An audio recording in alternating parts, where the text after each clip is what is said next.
네. 역사 교과서 네. 개정에 관한 얘기를 좀 해보겠습니다. 이제 본론이라고요? 7.18을 정당화하는 역사 교과서로 개정이 되고 있죠. 7.18 청산이라는 단어를 아예 넣지 못하게 했다고 합니다. 굉장히 저는 울분을 터뜨렸습니다. 이 사실을 보고. 그냥 뭐 울분이 아니라요. 기본적으로 역사가 없으면 미래도 없는 것이고 자신이 어디 있는지를 모르기 때문에 사람들이 정신이 좀 약간 헷가닥 하는 거예요. 저는 그렇게 생각하거든요. 기억은 앞으로의 나를 만듭니다. 여러분 메멘토라는 영화 보셨죠? 자기가 누군지를 모르잖아요. 계속 까먹으니까. 30분, 5분마다 만약에 자신의 기억이 리셋된다면 계속 새로운 나 자신이라면 내가 누구인지 정체성을 형성할 수가 없는 거거든요. 누군지 어떻게 알겠어요. 기억이 없이는 자아감, 자아 정체성이라는 것도 없고 과거가 없이는 현재도 미래도 없는 것이고 어느 흐름을 따라서 내가 여기에 있는가를 제대로 파악하지 못하면 안 되는 거라고요. 우리는 때로 그래요. 때로 굉장히 민족주의적인 역사 그걸 굉장히 열광하면서 좋아하죠. 지금의 자기 자신을 정당화시켜주니까. 네, 환단고기 뭐 이런 거 좋아하시는 분들 많잖아요. 여기도 계실지 모르겠는데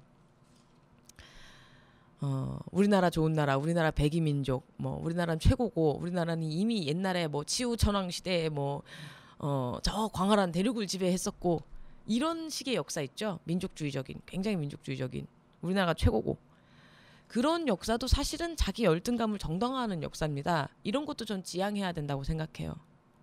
하지만 외세의 지배를 이건 근대화를 시켜준 것이다라고 정당화하는 것보단 차라리 환단고기 믿는 게 나은 것 같습니다. 일본이 우리나라 근대화 시켰다라는 역사. 우리는 지금 이게 말도 안 되는 거야 라고 생각을 하시지만 대부분의 사람들이 그렇게 생각하시죠? 말도 안 되는 거야. 하지만 일말의 진실도 그 안에 들어 있습니다. 똑바로 보고 그것이 왜 일말의 진리가 거기에 들어 있지만 쳐줘서는 안 되는 진리인지에 대해서 정당하게 반박을 할 줄 알아야 하는 거죠. 그런데 그런 단계에 가기도 전에 친일파를 정당화시키는 역사교과서 이건 정말 이해가 안 되는 상황인 것 같아요. 한 발자국 더 나가도 모자랄 판이거든요. 바라볼 건 똑바로 바라보고 그 이후의 것을 또 얘기하고 이렇게 해야 되는 상황인데 지금 이 친일파를 정당화시킨다는 것은 말이 안 돼요. 왜 말이 안 되느냐? 그 시절에 누구나 다 일본의 근대화론에 복속한 게 아니었어요. 한 줄기 맑은 흐름이 있었고 그 사람들은 전 재산을 털어서 간도에 가서 신흥무관학교를 세우고 전 재산을 털었기 때문에 아버지, 형제들 다 시체가 되어서 돌아오고 멍석에 말려서 그렇게 죽어간 사람들이 있어요. 그렇기 때문에 이것은 그런 사람들을 보면 절대로 정당화될 수 없는 거죠. 글쎄 저는 잘 모르겠어요. 왜 지금에 와서 친일파 출신들이기 때문에 그들이 친일파 출신으로서 그 기득권을 계속 유지하면서 지금까지 왔기 때문에 자신들의 역사를 정당화하려고 한다라고 얘기를 하는데 저는 그게 잘 이해가 안 되는 거예요. 자기가 친일파 출신인 걸 숨기면 되지 차라리 자신의 역사를 채색하면 되지 왜 전체의 어떤 역사에서 친일파를 정당화시키는 작업을 하려고 할까? 뉴라이트라든가 왜 그런 작업을 하려고 할까? 내가 친일파가 아니라고 하면 되잖아요. 나를 부정하면 되는데 왜 전체 역사를 그렇게 바꾸려고 할까? 아직도 그 점은 잘 이해가 되지 않습니다. 우리나라의 보수는 진정한 보수들은 전 재산을 털어서 갖고 사약을 마시고 시리아 방송대공 뭐 이런 걸 쓰면서 죽어갔고 대부분이 뭐 일제에 반발해서 독립군이 되었고 그거 지원하다가 망해먹었고 민족 자본 다 말아먹었잖아요. 일제의 착취나 이런 것에 희생당해서 진정한 보수들은 다 죽어 넘어갔다. 최소한의 기본적인 선을 지키는 보수들. 그래서 남은 것은 친일파들밖에 없다라는 얘기가 있습니다. 박동천 교수라는 분이 하신 얘기인데요. 진정한 보수, 진정한 진보 뭐 이런 얘기예요. 저도 거기에 굉장히 동감하거든요. 실제로 우리나라에서 보수라는 기치를 높이 둔 사람들은 거의 뭐 제정신이 아닌 상태인 거죠. 어떻게 지금 이 시점에서 우리나라에서 친일이라는 제가 이렇게 길게 말할 필요가 없잖아요. 어떻게 이걸 이렇게 할 수가 있는지. 이건 뭐 비판할 건덕지도 없는 거예요. 기본적인 거고 절대로 정당화가 안 되는 것이고요. 청산되어야 하는 것이고, 제가 문제 삼는 것은, 제가 궁금한 건 이거예요. 친일파를 청산해야 된다라고 얘기하고 내가 아니고 쟤네가 친일파야라고 해서 청산하면 되고 내 역사는 윤색하면 되잖아요. 차라리 그 막강한 권력으로 나를 친일파가 아니게 만들면 되잖아요. 그런데 왜 친일파 전체를 정당화시키는 방향으로 이렇게 나아갈까요? 나를 빼내는 게 힘들어서 그런 게 아닐까요?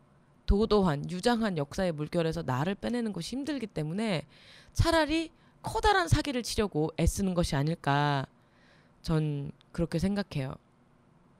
카마일님, 친일이라기보다는 매국이라는 표현이 더 정확하다고 생각한다고 하십니다. 네, 친일이라기보단 매국이라는 표현이 더 정확할 수 있죠. 그런데 또 친일이셨던 분들도 있습니다. 굳이 나서서 매국까지는 아니었지만 친일, 뭐 이게 뭐 이런 부분도 있고 뭐 나쁘진 않잖아, 이렇게 넘어갔던 부분들. 지금도 그런 분들이 있어요. 지금도 뭐 일본에 관한 문제가 아니라요. 일본에 관한 문제는 한국에서 건드려서 안 되는 두 가지 중에 하나죠. 한국에서 건드려서 안 되는, 정말 건드리면 안 되는 두 가지가 성하고 일본인데, 그거 건드리면 안 돼요. 건드리면 무림의 공적이 됩니다. 그래서 이승현이 난리 났잖아요. 성하고 일본을 두 개 같이 건드려서 난리가 난 거였고, 국민 정서, 감정상 건드리면 안 되는 문제이기 때문에 뭐 일본에 관한 문제는 지금 대놓고 그렇게 앞장서서 그렇게 건드리는 부분들은 없는 것 같아요. 그런데 다른 문제들에 대해서 매국 꼭 극렬하게 극단적으로 그걸 지지한다 이게 아니라, 이건 이런 부분이 있으니까 뭐 중립적인 입장을 가장하면서 나쁘진 않은 거 아니야? 이런 식으로 가는 분들 많이 있어요. 실제 정말 중립적인 입장을 가지는 것과 교묘하게 상대방을 정당화시키는, 교묘하게 약자를 핍박하는 쪽을 정당화시키는 것이랑은 차이가 있습니다. 그리고 일본이 우리나라를 근대화 시킨 부분이 있습니다. 근데 근대화를 왜 시켰겠어요? 우리나라를 좋아해서? 그들이 시킨 근대화의 부분, 그들이 교육시킨, 우리나라 사람들 교육시킨 부분은 노예화시키기 위한 근대화였고, 노예로 만들기 위한 최소한의 것이었어요. 노예로 사람을 부려먹어도요, 얘가 아무것도 모르면, 앞으로 뒤로 이런 것도 모르면, 앉아 일어서 이런 것도 모르면 부려먹을 수가 없어요. 뭘 알아들어야 부려먹을 거 아니에요. 설거지를 시켰는데 설거지 하는 법을 아예 몰라서 그릇을 다 깬다, 이러면 설거지도 못 시키는 겁니다. 그래서 일본은 우리나라 사람들한테 설거지 하는 법을 가르친 겁니다. 그 이상의 것 교육시키지 않았죠. 근대화시키는 과정도 일본이 필요한 물자를 조달할 수 있는 거기까지만 시설을 만들었고, 거기까지만 사람들에게 기술을 전수해줬고, 그 이상의 것은 할 필요가 없는 거였어요. 노예였던 거예요. 그것을 가지고 우리나라 근대화에 일본이 이바지했다라고 말할 수는 없는 거죠. 그래서는 안 되는 거죠. 네. 그렇게 받아들여야 되는데, 일본은 우리나라 근대화에 아무런 기여를 한 바가 없어 라고 뻗대게 되면, 이건 그냥 응석바지, 뭐라고 해야 되지, 땡깡 피는 거죠. 저는 사람들이 직시할 건 직시하고 명확히 그 이상 넘어갔으면 좋겠어요. 그런데 감정적으로 일본이 너무 싫다 보니까 직시를 하지도 못하고 계속 땡깡만 피우는 상태, 정서적으로 응석만 피우는 상태가 되어 있거든요. 역사 교육이 그 이상의 것으로 나아가야 된다고 생각하는 사람이에요. 그런데 지금은 그런 제가 생각하는 방향으로 나아가는 걸 떠나서 후진시키고 있죠. 완전히 뒤로 가는 거예요. 옳고 그름이 없어지는 겁니다. 이기는 자가 곧 정의예요. 지금 이 상황은. 친일을 하든 뭐를 하든 어쨌든 돈을 많이 벌고 다른 사람을 밟든 동포를 배반하고 자신과 같은 처지에 있는 사람들 다 뒤통수 치면서 올라가더라도 어쨌든 돈 많이 벌고 힘을 가져라. 그렇게 되면 너의 역사를 정당화시킬 수 있다라는 거죠. 지금 우리 사회의 모든 문제들은 힘이 정의냐 아니냐에 대한 얘기예요. 힘을 가졌다는 것이 곧 정의로운 것이냐 아니냐. 한쪽에서는 억울하면 너도 출세해. 억울하면 너도 강한 자가 되렴이라고 얘기하고 있고요. 한쪽에서는 그렇지 않다. 그건 그럴 수가 없다라고 부르짖는 쪽이고요. 힘이 곧 정의냐? 그렇지 않은가? 이 두 세력의 싸움이거든요. 이 안에서의 뭐 수많은 문제들, 자기들끼리의 수많은 뭐 분파들, 이것은 다 사소한 문제라고 저는 생각합니다. 어떤 한 사람이 힘이 곧 정의라고 믿는 사람일 경우에 저는 그 사람은 저랑 반대편에 있다고 생각하고요. 아무리 안이 꼽고 더럽고 치사하고 짜증나도 그 사람이 비록 겉으로 말로만이라도 힘은 정의가 아니다 라고 얘기할 때 그 사람은 제 편이라고 생각합니다. 네.